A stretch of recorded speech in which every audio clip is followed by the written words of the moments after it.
the conditions really haven't been too bad down here on Dauphin Island. We've been here since about 11 a.m. this morning. We had our rain gear ready, but we haven't had to use it yet. But the one thing that we have seen, definitely the rough surf. You can see the white caps off in the distance there, and that tide is pushing some water onto Bienville Boulevard in some spots, but the road is open and crews are monitoring it. With any storm heading our way, the crashing rough surf always draws the curious eyes of Dauphin Island vacationers like Jim Bickford. I came out to look just to see what the water was doing. It's always so interesting, especially at high tide here.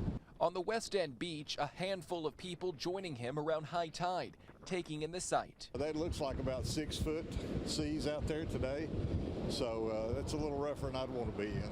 Elsewhere on the island, the town is keeping a close eye on the constantly changing conditions. Mayor Jeff Collier says they are always watching for severe weather, higher than normal tides, and flooding issues. In fact, the West End is one of those vulnerable areas that we could see some saltwater flooding, and so folks that are either living or visiting in that area over the nighttime hours need to be mindful of changing conditions. The Dauphin Island Police will be watching Bienville Boulevard throughout the night. If flooding becomes a problem, they could possibly shut the road down.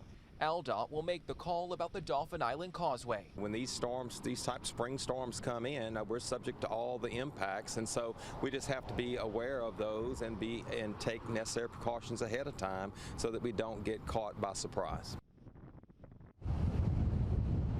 While conditions are okay right now, that could easily change at a moment's notice. Mayor Collier is asking residents and visitors in this area and on the island to follow all emergency alerts. We're live on Dauphin Island on the West End tonight. Tyler Fingert, Fox 10 News.